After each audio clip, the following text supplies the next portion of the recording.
Hi guys, my name is Saurabh and today we are going to talk about making a perfect resume for your upcoming product manager interview. Talking about resumes, I want you to understand that resume is the weapon that will make you cross the first wall of getting that job.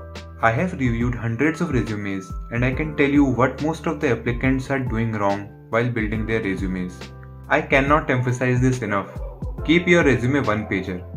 Remember one thing, the reviewer is going to skim through your resume or glance at your resume from top to bottom in like 5 to 10 seconds because they have a lot of resumes to go through before the interview process starts, and they will be looking for important keywords in your resume for which they are hiring. Unless you have 10 plus years of experience or you literally have a lot of relevant stuff to put in your resume, just keep it one pager. Once this is said, I get a lot of questions from the interviews countering this point, that one page is a very less space to put all the points, or we don't have enough space to put all the relevant stuff.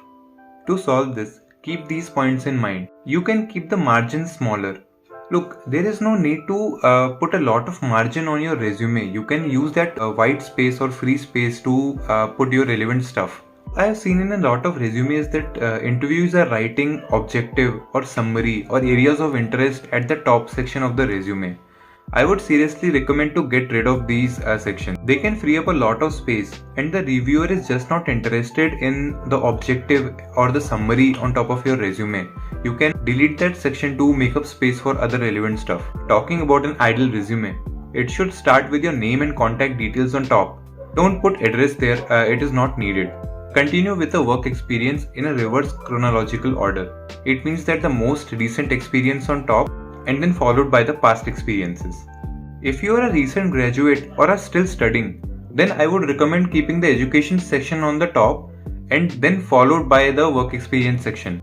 Remember, designs on your resume, colors on your resume, photos, these really don't matter. I would recommend not putting them on your resume. Just include some white spaces so that your resume becomes readable. This is the most important section of your resume. Now, I want to give you a new perspective around it, so hear me out.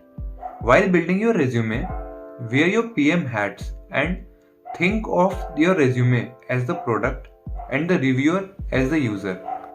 Now think from user's perspective, basically the reviewer's perspective, what he wants to see in the resume for him to shortlist you. Once you think on these lines, you will be able to understand the scope of improvement in your resume.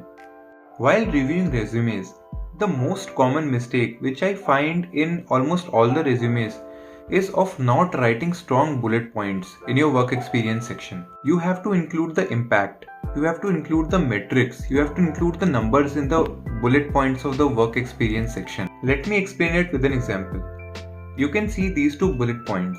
Let's read out the first bullet point. Analyze the daily operations performed by the operations team of the organization. We can also write it in another way, which is written as point B.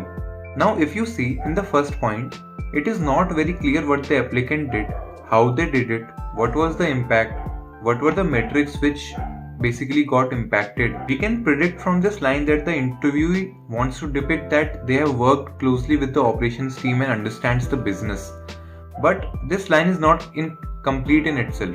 Now the rephrase sentence of it, the second point which you can see on the screen, the applicant is clearly mentioned what was the impact of the actions. This illustrates applicant's skills and experience. Some points to note. So every bullet point in the work experience section should start with a verb in the past tense. It should be an action verb basically, like some action was performed. Also, keep your bullet points in one line. They can go into two lines but try to keep it in one line. Third, the education section. As I have already said earlier, it is recommended to keep the education section just after the work experience section and the project section. But if you are a recent graduate or are still studying in college, you can put the education section on the top and then after your projects. One common mistake that I have seen in many resumes is that applicants don't write about their experience while they were studying. It causes no harm to include the co-curricular activities or extracurricular activities that you did during your college time or school time. You can also write 2 to 3 bullet points regarding your achievements or your activities during your college or school time. You want to show that you have done something more than just studying there. Right now, it has become a norm that applicants are generally writing only their institute name and the marks obtained, the CGPA or the percentage, that's it. But I would recommend you, if you have space, please write some experience in bullet points about your time at college, at that institution. You can choose to skip this as well if you need this extra space in the work experience section. For example, if your work experience section is going a bit long, then you can omit this feedback, because work experience section is more important than this. Also, if you happen to be from a top tier college like IIT, IIM, BITS, NIT, etc., I would recommend you to highlight this. You do not want the interviewer to miss this and get some extra brownie points for it. Now, I have been asked this a lot of times that should I include my percentage or the CGPA in the education section? Can I choose to omit it, or can I choose to write it? So the short answer is, there is no harm in writing it and there is no harm in omitting it. It totally depends on you. I would recommend that if you are a recent graduate, do write about it, do write the marks obtained. But if it has been a while since you passed out from your last educational institution, you can choose to omit it. That's all for this video. I hope this video helps you in building your resume. Be sure to hit that subscribe button. Thank you.